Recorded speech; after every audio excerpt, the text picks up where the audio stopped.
Take a seed, you plant it, you grow it, you dry it, you roll it, you smoke it, and it goes down smooth. Hey! Spanning the continent to bring you the truth about cannabis and marijuana law reform. I smoke pot and I like it a lot. CannabisRadio.com presents The Russ Belville Show, the voice of the marijuana nation. Hey, this is great, man. Now, here's your host, Radical Russ Belville. Good day, tokers and tokettes and non-toking lovers of liberty. It is Wednesday, April 27th, 2016, and it's got to be 420 somewhere in the world. Welcome to the show. We're coming to you live and direct from beautiful South Carolina, the Palmetto State. My first time in South Carolina. Got to go to dinner last night with friends and see the beautiful downtown Anderson, South Carolina, named after General Anderson, I understand, a Confederate general. It's always interesting to me seeing Confederate monuments and those sorts of things when I'm traveling in the South. My perspective as someone who didn't grow up in this area is quite different on those issues, and so it's kind of weird seeing that stuff, but just part of our cultural heritage here in America, something we all have to understand and learn. So anyway, speaking of our cultural heritage, that would be hemp, cannabis, and marijuana. We've had hemp on this continent since 1611. We've had medical marijuana, as it was understood, since 1850. We've had recreational cannabis use since the 1900s. And we're fighting here to end marijuana prohibition on the Russ Belville Show, and that's why I'm here in the South this week as part of an East Coast Cannabis Coalition Unity Cypher, which is a torch run that started in Portland, Maine, and it's making its way all the way down the East Coast, stopping in each state, and the activists there holding various events. The most recent one in North Carolina, in Raleigh, was a huge success, a prescription pill bottle drop and demonstration that had thousands that turned out. Rock Hill, South Carolina is where the torch will be tonight at 6 p.m. So right now they are celebrating in Rock Hill. And then tomorrow morning in the capital, Columbia, South Carolina, is where the torch will be. And I will be there to bring you some coverage of that event from Columbia, South Carolina. And then tomorrow we'll be taking the torch to Atlanta, Georgia, and meeting up with other activists in that area.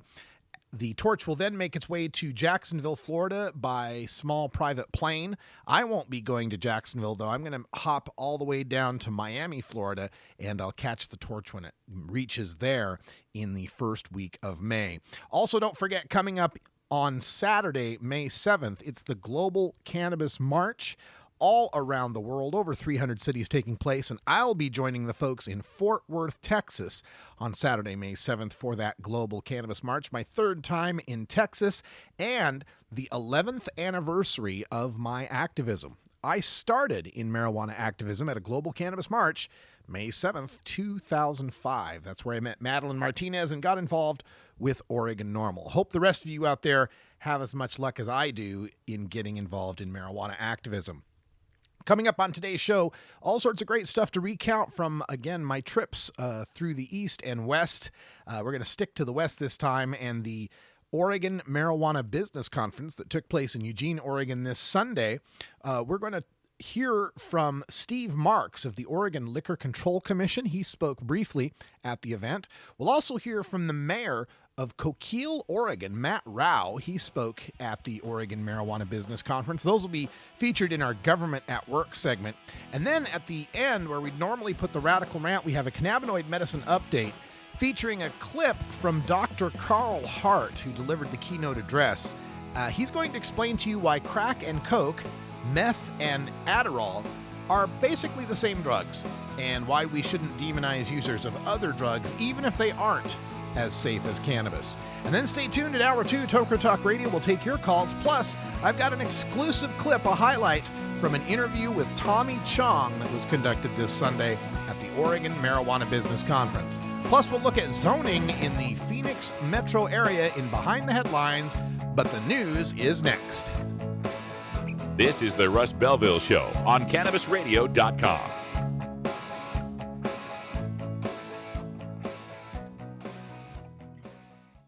From dabs to chibas, sativas to indicas, we roll out a whole concentrate of fresh new content every week. It's like going from the greenhouse to the dispensary. CannabisRadio.com. Ganjapreneur.com, your guide to the cannabis business world. Ganjapreneur.com is a comprehensive resource for cannabis professionals and entrepreneurs. Download the Ganjapreneur app on your smartphone or tablet to catch up on cannabis industry news, scroll through our daily job listings, and learn about successful cannabis companies, executives, and investors. Ganjapreneur.com, helping Ganjapreneurs grow. I'm Radical Russ from the Russ Belville Show. Washington, it has passed. The news organizations are calling it. So they just did call officially for 64. Tell everybody in the red states how great legal weed is. Yeah, looking forward to legal weed here in the state of Oregon. It's the Russ Belville Show, the NPR of POT, weekdays live at 6 Eastern, 3 Pacific, exclusively on CannabisRadio.com. This is the Russ Belville Show, annoying Kevin Sabet since 2012. Are you playing an acoustic guitar but want to be louder without an amp? Try a resonator guitar. The fingerboard extension has National Resophonic and other resonators, square necks and round necks. Stop by the fingerboard extension downtown Corvallis at 120 Northwest 2nd Street today, or check out its inventory on the web at fingerboardextension.com. Go wild hog in the woods.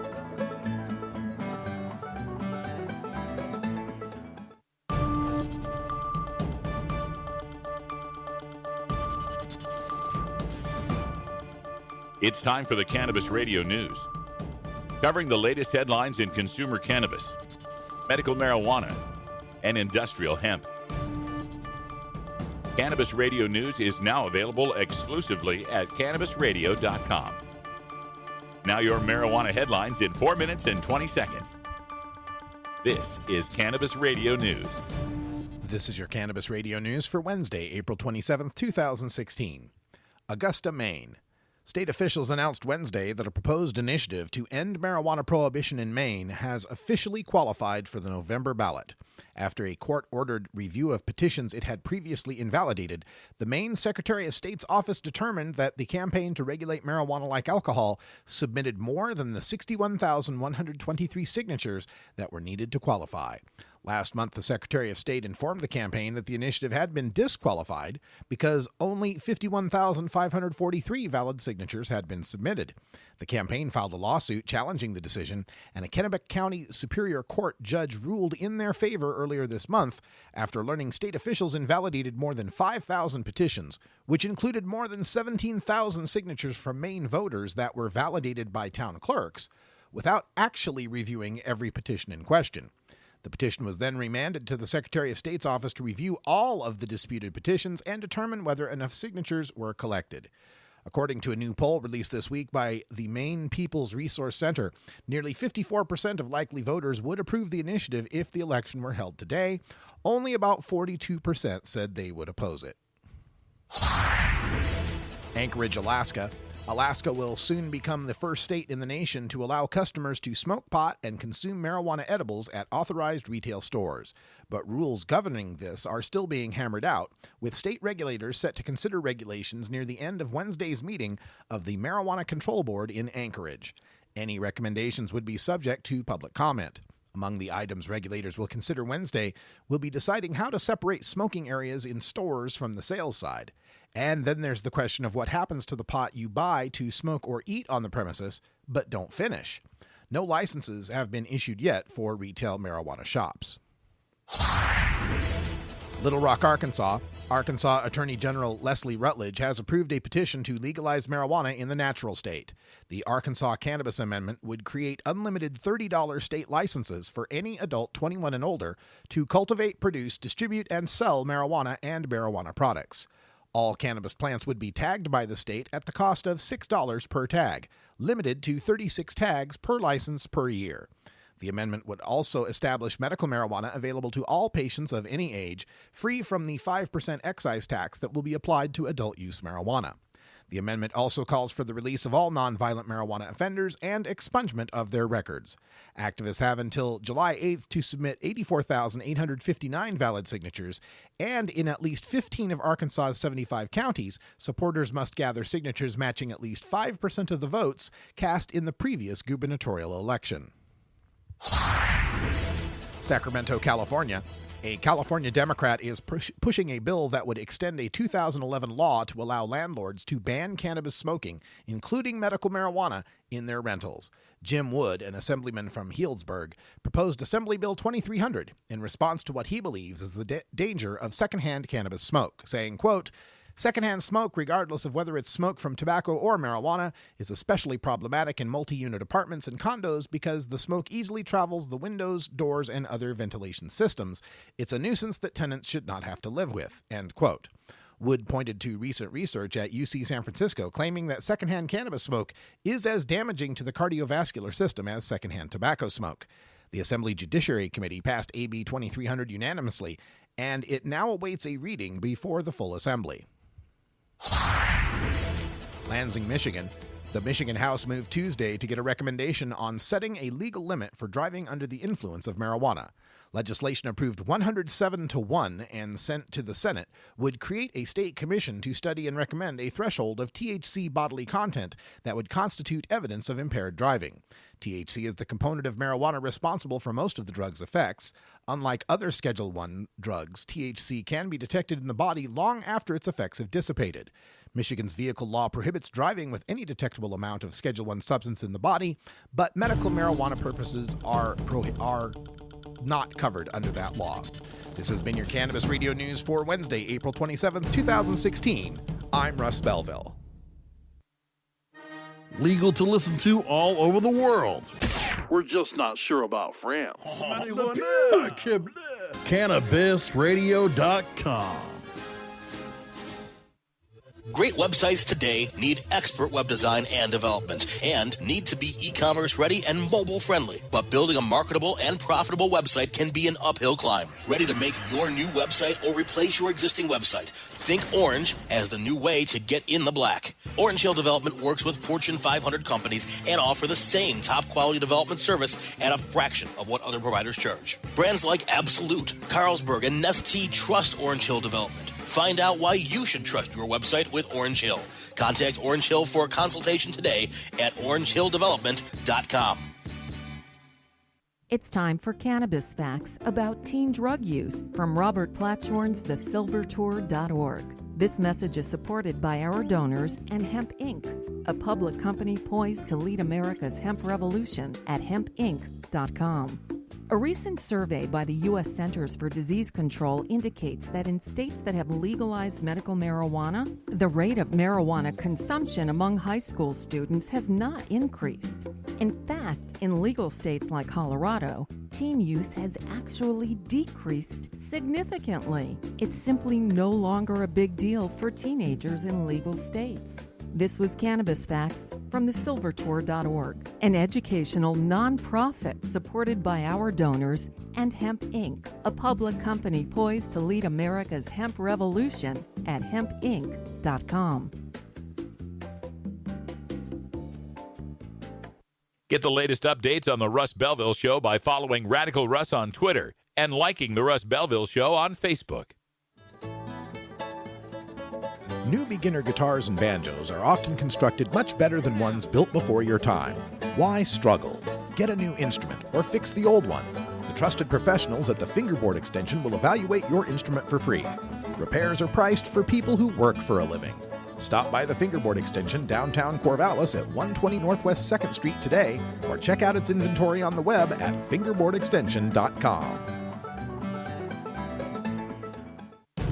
The world of cannabis is evolving at a frenetic pace. The Russ Belville Show gets behind the headlines to take a deeper look at breaking news in our Cannabis Focus. Today in the Cannabis Focus, we take a look at the Phoenix, Arizona metropolitan area, specifically the city of Scottsdale, Arizona, where the city leaders there are trying to change their dispensary medical marijuana distance rules. You know, we find these in a lot of the states, whether they be legal states or medical states. these laws that require a facility that's selling marijuana to be located X number of feet from so-called sensitive locations. Usually in these cases, we're talking about schools and churches and residential areas. And the idea being we don't want to have the pot shops right next to those places because something terrible happens, apparently. I don't know what it is. I don't know. I've never understood why we had to keep the pot shop 1,000 feet from the school when the kids can't go into the pot shop. There's ID being checked there. I've never understood why the convenience store, the 7-Eleven, can be right across the street from the school and sell beer and tobacco and chewing tobacco and all sorts of candy and sodas and stuff. That can be right across from the school, but we can't have the pot shop. But nonetheless, we have these rules that say they usually have to be 1,000 feet from the sensitive areas. Well, the story I'm reading on Arizona Central now, first of all, it makes a huge deal of the fact that the number of dispensaries in the Scottsdale, Arizona city limits have more than doubled over the past year. Shocking, I know. More than double the number of pot shops. They went from 2 to 5. That's the shock. Oh my God, you went from 2 to 5. Now, just for our reference's sake here, the population of Scottsdale, Arizona, for the 5 pot shops that they have going for them right now. Population of Scottsdale, Arizona, according to the Google machine, is 226,000 people, almost 227,000 people. Scottsdale is just a small part of the Phoenix, Glendale, Mesa, Tempe kind of metro area that is probably about 1.5, 2 million people total.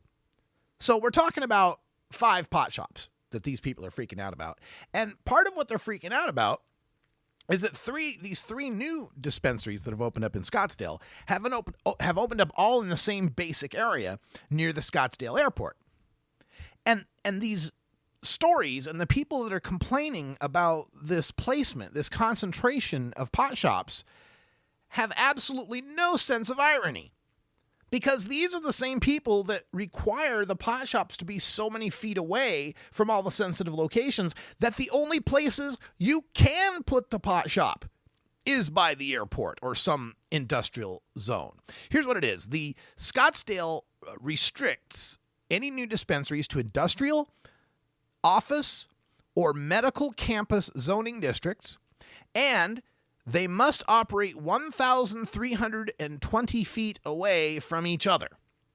Not 1,000 feet, 1,320, because obviously if the shops were within 1,000 feet of each other, chaos would ensue. That extra 320 feet apparently is all that's keeping us from pot zombies roaming the streets. I don't know. I don't know what the fear is.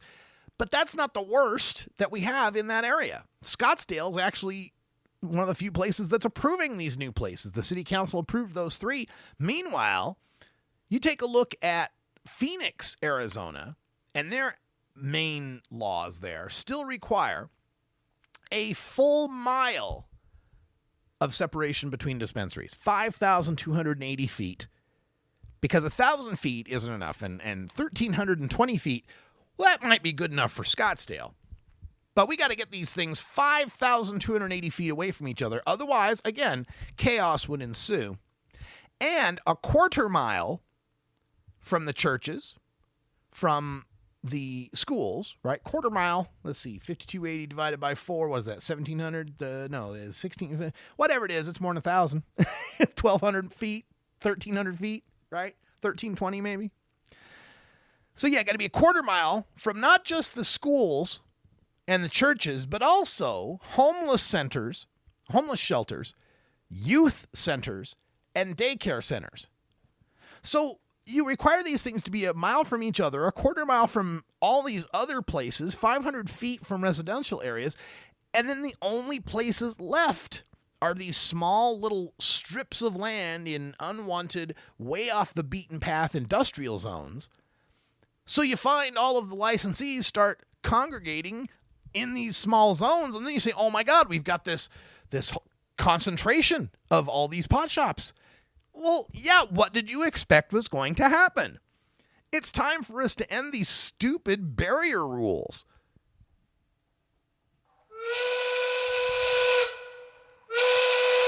Hey, bud, let's party. You know, every time I hear about these halo rules of how far a pot shop has to be from some sensitive location, I like to go onto Google Street View and just see how many porn shops and liquor stores and taverns and bars and massage parlors are within that same zone. I'm usually not disappointed. All right, we're going to take a break. We'll be right back. Stick around. Being green is good. Growing green is good. Making green is great. CannabisRadio.com. Ganjapreneur.com, your guide to the cannabis business world. Ganjapreneur.com is a comprehensive resource for cannabis professionals and entrepreneurs. Download the Ganjapreneur app on your smartphone or tablet to catch up on cannabis industry news, scroll through our daily job listings, and learn about successful cannabis companies, executives, and investors. Ganjapreneur.com, helping Ganjapreneurs grow. Cannabis Confidential with Dr. Dina. Candid. I want to give you the inside story. Captivating. I want to introduce you to my kind and amazingly talented friends. Compelling. We get to meet some of the most amazing cannabis activists and warriors around. Listen in as medical marijuana pioneer Dr. Dina shares never-before-heard stories, chats with cannabis insiders and celebrity friends, and provides invaluable perspective and insight into one of the fastest-growing industries in the world. I want to share with you what was once confidential information. Let's expose the truth, discuss the issues, and learn the facts. Cannabis Confidential, only on CannabisRadio.com. Warning. Hits taken on this show are larger than they appear. Do not try this at home. These people are professionals, or at least they pay me to say that. A public service message from CannabisRadio.com and the Russ Belville Show. The Russ Belville Show is proudly sponsored by the Marijuana Business Association. The MJBA, called by NBC News the Cannabis Chamber of Commerce, is the fastest growing business association in the fastest growing industry in America. I've been working with the MJBA for years, and I personally invite you to join the MJBA. MJBA also publishes the popular MJ Headline News on Facebook and the MJNewsNetwork.com and Marijuana Channel 1 on YouTube. Visit mjba.net for more details. You're not high. You're listening to the Russ Belville Show on CannabisRadio.com. And if standing for the Constitution make you a wacko bird, then I am a very, very proud wacko bird. Okay. Maybe you're high, too.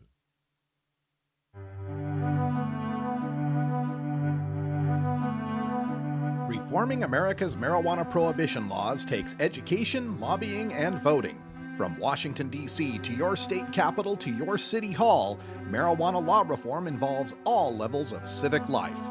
Learn how you can make your impact with elected officials as we take a look at our government at work. Today for Government of Work, we're going to split this up into two segments. We'll begin with a short intro by Steve Marks from the Oregon Liquor Control Commission. They're in charge of rolling out regulations for adult use marijuana in Oregon. We'll follow that up with the mayor of Coquille, Oregon. Thank you. I promised to only take a few minutes, and I'm still trying to catch my breath. I was slow getting here. I came here because I was a little bit anxious last week, and I called down and said, geez, could you make time if I could make it down there? I got some plans, but I might change them. I'm just a little anxious because, you know, we're here. We're supposed to be licensing. It's starting to move, and maybe my sense is, you know, it's not clicking quite as fast as I expected. It's going well. It's going good, but you know, for a host of reasons, we waited for the session and got that done. And then, you know, there's some legal issues with the new legislation. The waiver process we put in place, you know, took a learning exercise to be able to execute those permits for those growers, but we're ready to go. We're going to issue the first grower licenses on the 29th, and that's very exciting for us. Our commission, because of the questions about the legislation, is going to be meeting weekly to approve licenses until we can enact our authority. And I'll tell you just a bit about that, even though I don't actually have the legal advice. I think what's going to happen here is we're going to execute our authorities under this 2016 legislation starting the beginning of June, about June 2nd or 3rd. So we'll be able to do the non-resident licenses and implement all of those authorities at that point. It's important for me that you hear this from us. We've been transparent all the way through. It's a little bit of bump in the road here, but we can still process those and be ready to issue those licenses quickly. So I wanted you to have a sense of that. We'll explain more on the 29th. I hope to have the legal advice then and be able to be determinative of how we're going to move forward. But I wanted to say we changed our mission.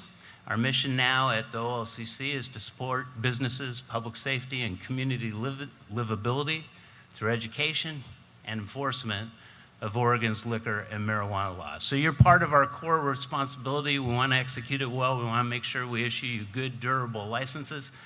So look forward to it, and this panel is going to be able to tell you about what we're doing. Thank you very much.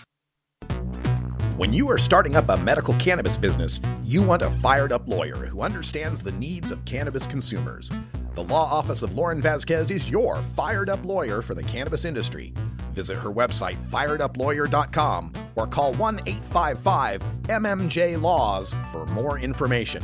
That's 855-665-5297 for Lauren Vasquez, your fired-up lawyer, or email fireduplawyer@gmail.com. We don't limit how much you smoke, and we don't limit where you listen. Cannabis Radio is now on iTunes, Stitcher, and iHeartRadio.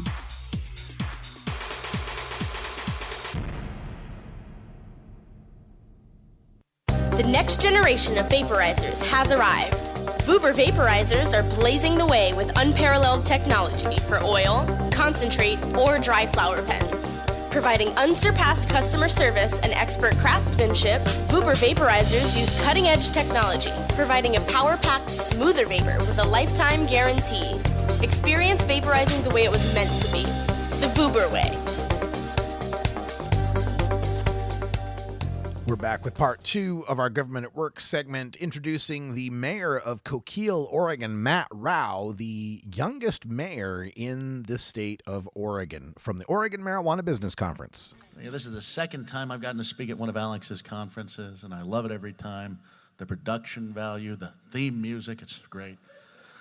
I got to say, I got to pay my friend before it sounds like too much of a mutual admiration society. Alex Rogers does a hell of a job with these conferences. He works his butt off. That's why these things make money. He provides a solid product. He promotes it, and he gives you your money's worth. So let's hear it for Alex.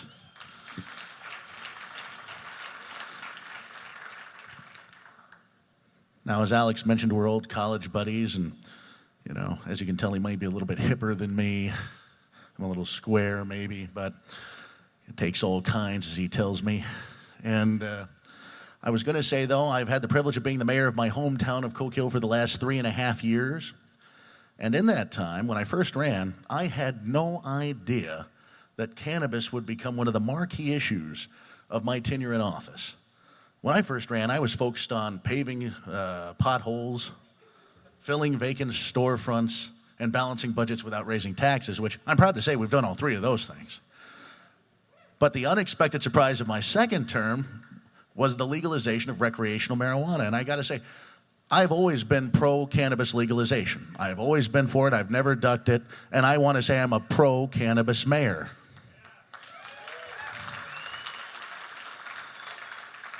One of the things that frustrates me, especially in this delicate transition period we're in as far as cultural mores on cannabis, is we have so many elected officials. We've got some courageous people with us, like Senator Brzezinski here today, but we've got so many elected officials who go, well, yeah, I'm for it. I think it's stupid that it's illegal. It was stupid. And yet they won't come out and say it. They won't say that we need to embrace this industry, that this industry can revitalize Oregon's economy, especially in rural areas, and the people in this audience are the pioneers who can do it. So in my first term as mayor, there was a silly bill that the legislature kicked down that allowed communities to ban medical marijuana dispensaries.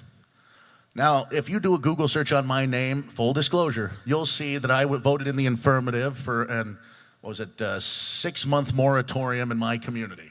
Now, what the vote doesn't show is that I voted for that because my city council promised me, if we passed it, that we would pass a comprehensive marijuana plan for a dispensary in our community and not try and shut them out. So after our 6 months were up and over, I was able to persuade our city council to just stick to the state minimums, make our community work, and make it a cannabis-friendly community. And I'm pleased to say that we are still that way today, even after the passage of legalized recreational marijuana. We've held back the forces of reaction, and we've stood up for progress, and we have said we are open for business. And I'm pleased to say our little burg is getting our first marijuana dispensary in 1 month, and I'm very excited about it.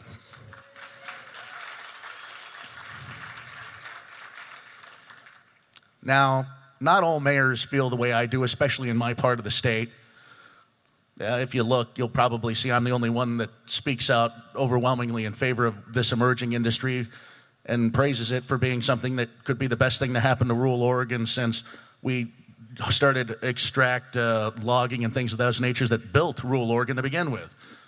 A lot of those same mayors wish we could go back to those old days of working the land and extracting resources, that we could go back to logging the federal forests beyond sustainable yield. Now, I got to tell you, as a candidate who's been endorsed by the Associated Oregon Loggers in the past, who's worked with their hands in lumber mills, who comes from the timber industry, I love the timber industry. I know not everybody does, but I do. I appreciate what it's done for Oregon historically. That my grandfather, with an 8th grade education, could come up from Oklahoma and work with his hands and apply himself, and not just be a grunt stuck at the bottom like we see too often in our economy today, but he could work himself up. That's what I see about this emerging industry. That people in the cannabis industry, it's a meritocracy. It's an industry where you can come up and work your way up and make money and rise to the top. And that's why I firmly believe that this industry isn't just needed in rural Oregon, but it's essential for rural Oregon. And I think the progress of this industry needs rural Oregon to thrive as much as it can.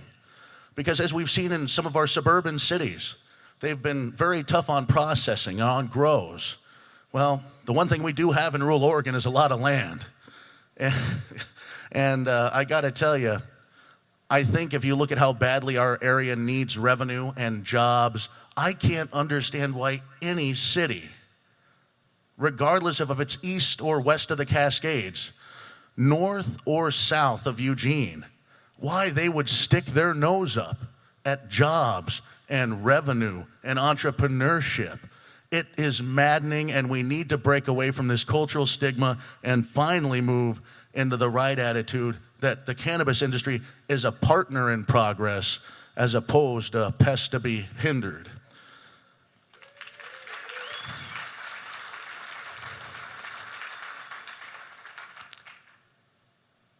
When we look at the southwestern region of the state where I come from, and in Lane County we see this too, that there's no adequate funding for public safety. We see violent criminals, repeat offenders for hard drug-related crimes, not cannabis, for theft, for assault, for rape, getting released on their own recognizances. The district attorney in my county told me a month ago, he said, Matt, I had to let a guy out on rape 1 the night he was arrested. It's unbelievable. It's disgusting. And yet, in many of these counties, our elected leaders aren't embracing industry that can generate badly needed revenue to lock up crooks, to prosecute crooks, to pave roads, to bring progress. Now, one thing Alex didn't mention is that I'm currently running for Coos County Treasurer in my neck of the woods. It'll be the first occasion that anybody in my region of the state has tried to move up to countywide office with such progressive cannabis policy positions. And I think, and I'm honest about this in my race for treasurer, for Coos County to get out of its long-term financial problems, we need to stop longing for a lady that left us long ago in the timber industry. And I love the timber industry, but she's not ever coming back the way she was. And maybe embrace a new lady, a lady that's green and still works the land. It's just a little bit different. And it can create jobs and prosperity and wealth for everybody who's willing to hustle and work and make something of themselves. It's not just the processing and the growing. You all know this. There's all these emerging industries to service it. And when we think of that and think of what other options there are for rural Oregon, I will take cannabis over an LNG plant any day of the week.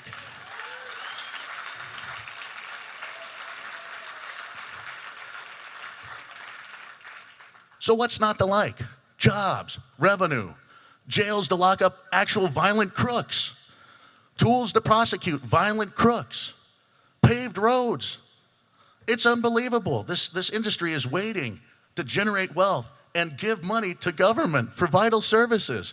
And yet certain politicians still turn away and stick their nose up and go, well, that's not the kind of money we like. Well, heck. Apparently, Canadian multinational gas pipelines that steal people's lands and pollutes and runs industry out of the area is the kind of money they like. So as you can see, I'm a little bit outspoken, and I see Alex is signaling me we're a little bit short on time. I wanted to save some time for questions and answers to talk about some of the attitudes in my region of the state. And so we've got about 5 minutes. As you can see, I'm a little bit outspoken. So I'll give you the straight answer from my point of view on where the industry's at in my region of the state as far as government's concerned. So let's open it up to questions. Matt, have you had any luck convincing folks at the League of Cities to start moving in your direction? You know what's funny? I have had this argument for about the last 17 months regularly, every time I can go to the Mayor's Association or meet with some of the board members for the League or the Mayor's Association. And it started out as I being the only person in the room who would advocate against the, in my opinion, very regressive actions of the League. And by the way, you'll meet no greater defender of home rule authority for cities than I am. But home rule is meant for things other than this. It wasn't meant for cannabis regulation. Cities can't regulate liquor. They can't regulate a whole slew of businesses. This is the redheaded stepchild, according to them, and this is the one thing where they apparently allow you to violate people's civil rights and freedoms of choice. I think it's funny, where Senator Ferrioli pushed for that opt-out legislation. The people in Eastern Oregon probably don't believe in marriage equality or abortion choice either. So should they be able to ban those there too? Rights are rights, regardless of where you live. This is the United States of America. But to answer your question, more mayors and more councilors are coming along, and I've got a feeling the League of Oregon Cities, when we elect our new board of directors in Salem later this year, are going to have a very different position. Hi. My name is Rebecca. In my experience, rural populations are really dedicated to their beliefs, and it takes more than just talk about money to change people's minds and change culture and reduce stigma. Do you have any suggestions for strategies to help change people's minds? Well, I'll just say, I think it's the politicians that are more out of touch than the communities. Coos County voted 60% for marijuana legalization. It's their politicians who are the ones that are trying to bottle it up. Curry County, more conservative to the south on the California border. 56% of them voted for legalization. It's their politicians who are bottling it up.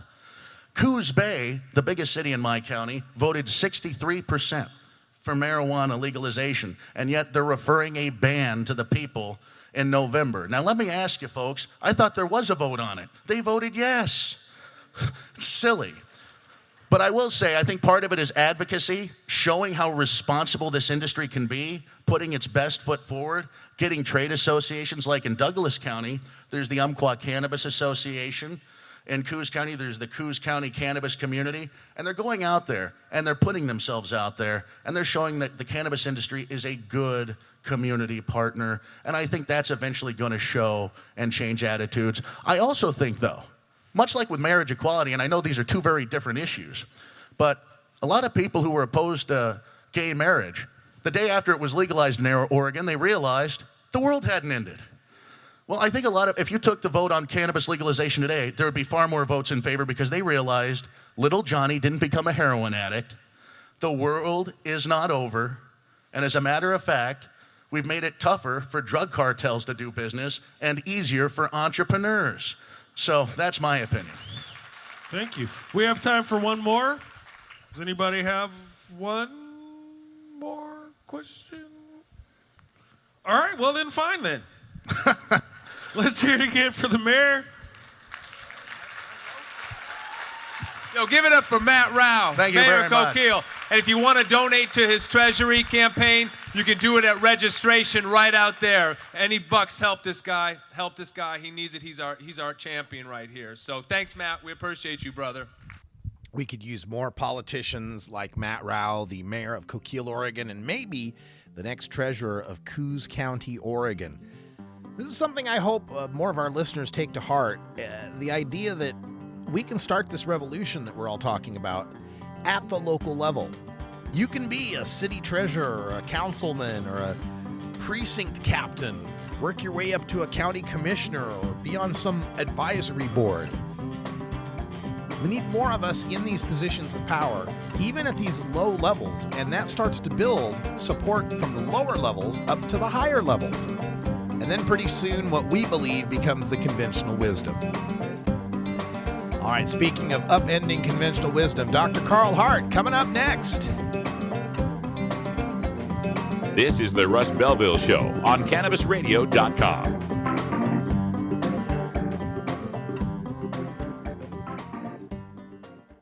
Cannabis use isn't the only thing growing, so are we. Grow with us. CannabisRadio.com. Dr. Dabber, hurry! Its temperature is shooting past 1,000 degrees Fahrenheit. It's burning up. I'm afraid for this little guy, it's just too late. What caused the problem? Only Dr. Dabber can maintain the perfect temperature for a smooth-tasting, slower burn. This standard vaporizer lost all of its health benefits, sending it up in smoke. So you're telling me that most vapor pens burn so hot they produce smoke, not vapor? Correct. Keep away from those standard vaporizer pens and turn to Dr. Dabber. Doctor's orders. Less heat, more flavor. Georgia. Hi, this is Willie Nelson. Alcohol prohibition didn't work in the 1920s, and marijuana prohibition isn't working today. It's time we stopped arresting responsible marijuana smokers. It's the fair thing to do. For more information, contact NORML, the National Organization for the Reform of Marijuana Laws. Call toll-free 888-67-NORML or visit their website at norml.org. The Russ Belville Show on CannabisRadio.com, the National Wildlife Refuge for Marijuana Unicorns. Chronicling the latest cannabis industry news and headlines. Well, with 4 states with tax and regulate and the District of Columbia. The state of cannabis. Oh my God, it's refreshing. We have people that generally wouldn't speak on behalf of cannabis for fear of retribution, fear of losing your practices, fear of many of those things, and find ourselves in a place that we finally can. Bringing you fact-based news and views and keeping listeners on the pulse of what's happening in the industry today. The state of cannabis. On demand anytime, only on CannabisRadio.com.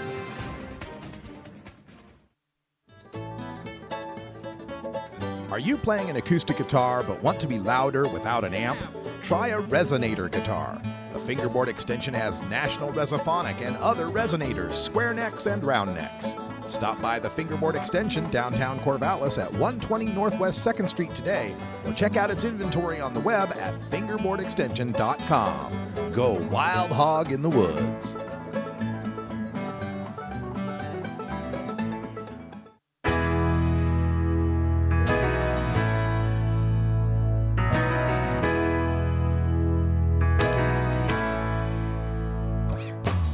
While humans have been using cannabis for medicinal purposes for over 5,000 years, medical science is only beginning to unlock the secrets of the endocannabinoid system and the promise of cannabinoid medicines. Join us now for the latest cannabinoid medicine update. We take you back to the Oregon Marijuana Business Conference. Took place this Sunday, where Dr. Carl Hart from Columbia University, a neuropsychopharmacologist of great renown, the author of High Price, he spoke to the crowd, delivering a stunning keynote address. We bring you a highlight now. What I'd like to do is to go through a few drugs and show you how we have exaggerated the harmful effects. And I'm going to start with crack cocaine. Now, crack, if you focus your attention on the left side of the graph, that's powder cocaine. Go back to the right side of the graph, that's crack cocaine. Go back to the right, and focus on the red circle. The red circle is a hydrochloride group. It's a salt, basically. It's the only difference between crack and powder cocaine. That hydrochloride group prevents the cocaine from being smoked. If you want to smoke cocaine, you have to remove that hydrochloride group. And that's what you do with crack. Now, otherwise, the drugs are the same. Now, that hydrochloride group does not produce any pharmacological effect. It doesn't have any biological effects. So the effects of these two drugs are identical. Now, this is what we have discovered from doing studies with these drugs in the lab with people, and we've done a number of studies. Now, it is true, when you smoke crack cocaine, the effects are produced more rapidly and they are more intense than snorting powder cocaine. But when you dissolve powder cocaine in water and you shoot it intravenously, the intensity of the effect and the onset of the effects are identical to smoking crack cocaine. The bottom line, they are the same drug. But the public has been misled to believe that crack is more dangerous. And this has led to legislation that punishes crack cocaine more harshly than powder cocaine. And we'll come back to that. But I want to go to another drug that you all are familiar with here in the West, methamphetamine. Again, focus your attention on the left. That's amphetamine or D-amphetamine. That's the compound that is in Adderall. Some of you all might know Adderall. Focus your attention back to the right. That's methamphetamine. The only difference between these two drugs is that circle. That circle is a methyl group. That additional methyl group makes it methamphetamine. People have suggested, including scientists, they have suggested that the addition of these methyl groups makes methamphetamine more lipid soluble. That is, it gets into the brain more rapidly, it produces a more intense effect, it's more addictive, it's more dangerous, and so forth. So, we did a study, along with a number of other people now. We did a study in which we compared the drugs in the same people under double-blind conditions, because I didn't see any evidence that suggested that methamphetamine was more dangerous, more addictive, and so forth than amphetamine. So we did a study, brought people into the lab under double-blind conditions, and we gave them these drugs on different days. What we found is that the drugs produced identical effects on behavior, on physiology, on cognitive function. They are the same drug. So when we think about Adderall and we think about methamphetamine, they are the same drug. In fact, both drugs are approved by the FDA to treat attention deficit disorder. Some of you all may have known that. And some of you all may know that our military uses amphetamine for soldiers to keep them awake so they can fight better and drop bombs longer, right? Some of you all know this? You all with me? All right, okay. But still, we still have this belief about methamphetamine. For example, people who abuse methamphetamine, they don't have a prescription from their physician. They're not being taken care of by a physician. And methamphetamine may be causing some damage to their brains. That's what we've been told. And on the slide, I have a picture of brain imaging. On the left, that's a picture of someone who has not used methamphetamine. On the right, that's a picture of someone who has used methamphetamine. And typically, if you're in a scientific talk about this, the speaker would say, you can see the difference between these two brain images. You see on the left, the image is brighter. And that, to you, they would say, indicates that the folks who are using methamphetamine have some sort of brain damage. There is some evidence that when you give methamphetamine or amphetamine, any amphetamine, at large doses to naive animals, you can destroy brain cells. Just like you can destroy brain cells and even the animal if you give nicotine at large doses. But nonetheless, the idea is that these images tell you something about people's functioning. They don't. And this is not data, because I can image people on this side of the room and can compare them with folks on this side of the room and find some differences.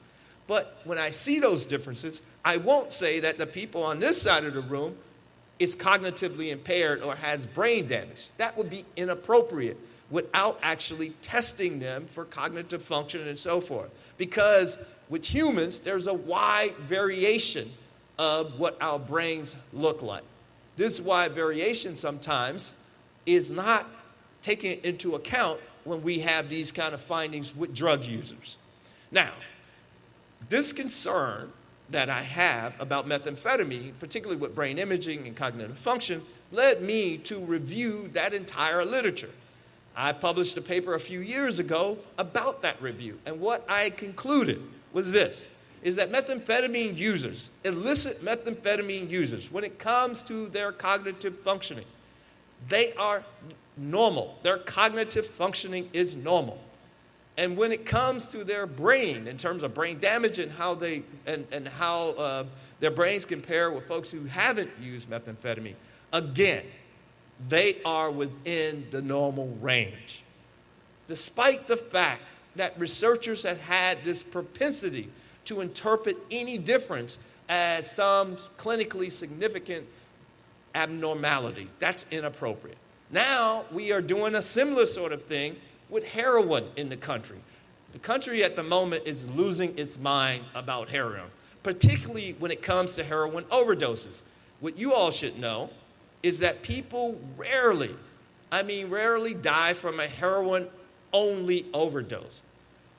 75% of the people who die from a heroin or any opioid-related death do so because they combine it with another sedative, like alcohol, like a benzodiazepine. 75% or so. Now, what does that tell us? It tells us that our public health message is kind of simple. It's not the opiate. That's a difficult thing to do. I mean, it's possible, but our public health message is simple. If you're going to use an opiate, don't combine it with another sedative. But that's not what we do in our country. We are not providing sound public health information or rational public health information. Another sort of thing that we can simply do when it comes to these opioids, we can simply make sure that we have the availability of the opioid antagonist, naloxone, so we can just simply reverse the effects of overdose. This is quite simple. Now, when it comes to cannabis, you all are familiar with many of the exaggerations as it relates to cannabis. There is a journal called The Lancet.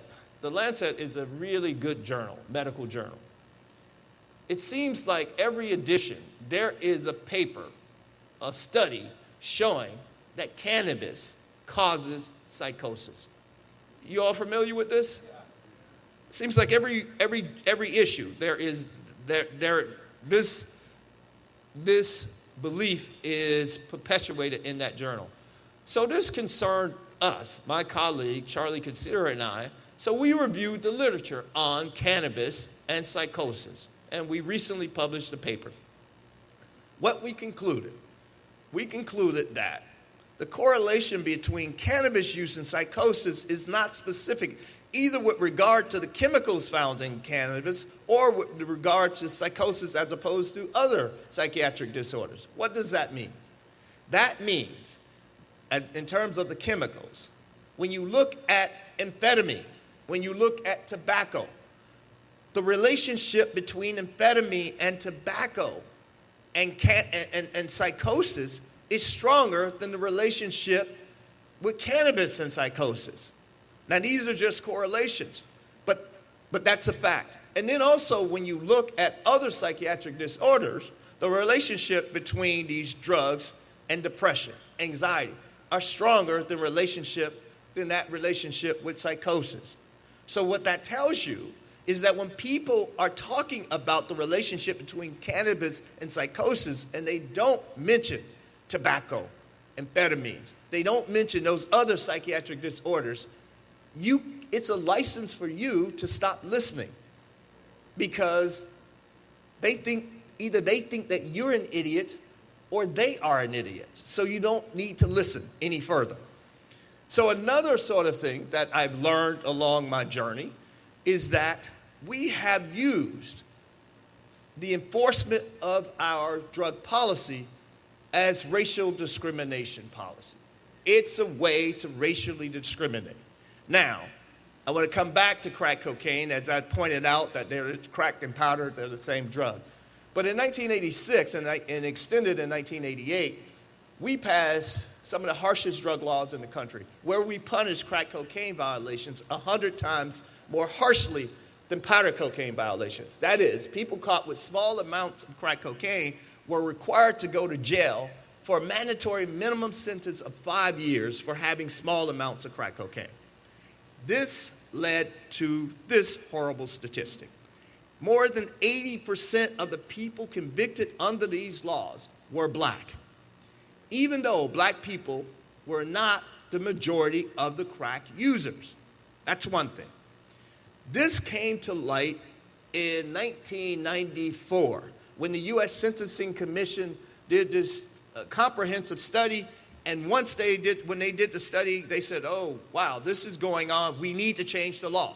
The U.S. Sentencing Commission, they decide what the punishment for violations will be in the country. And when they make a recommendation, it becomes law, except in this case. In this case, Congress and President Bill Clinton, rejected that recommendation. First time the U.S. Sentencing Commission's recommendation were rejected. Bill Clinton said in response why he decided to reject that recommendation. He said, we have to send a constant message to our children that drugs are illegal, drugs are dangerous, drugs may cost you your life, and the penalty for dealing drugs are severe. But we weren't only talking about drug dealing in this case, we're talking about people caught with simple possession as well. But that's what Bill Clinton said. Fast forward 12 years to 2007, when presidential candidate Barack Obama was running for the White House, speaking before Howard University, that's a black university, he said about this differential treatment, he said, judges think that's wrong, Republicans think that's wrong, Democrats think that's wrong, and yet it's been approved by Republican and Democratic presidents because no one has been willing to brave the politics and make it right. That will change when I'm president. Did it change? Well, in the Obama way, kinda, right? In 2010, President Obama signed into law the Fair Sentencing Act that decreased the disparity from 100 to 1 to 18 to 1. So now, today, crack cocaine is punished 18 times more harshly than powder cocaine. Recall that I said they are the same drug. It would be like punishing people who smoke cannabis 100 times more harshly than those who use it, who take it in their brownies. That's what it would be like. Now, on this sort of change, I think Brother Malcolm X spoke posthumously to this issue when he said, if you stick a knife in my back 9 inches and pull it out 6 inches, there is no progress. And then when you consider that today, 2016, the numbers when we look at the people who are being arrested for the same thing. That's the amazing Dr. Carl Hart speaking at the Oregon Marijuana Business Conference in Eugene, Oregon this last Sunday. I'll have his entire speech up soon, eventually. I'll find some time to get that done. But I got that clip for you today. I hope you enjoyed it. Stay tuned because we got another clip coming up here in hour 2. This one with CelebStoner.com and Freedom Leaf editor Steve Bloom interviewing Tommy Chong. You'll get to hear about early Tommy Chong, Cheech and Chong stories and more coming up in hour 2 from the Oregon Marijuana Business Conference. Plus, Oregon Attorney Leland Berger discussing extracts and the new regulations on that in the state of Oregon.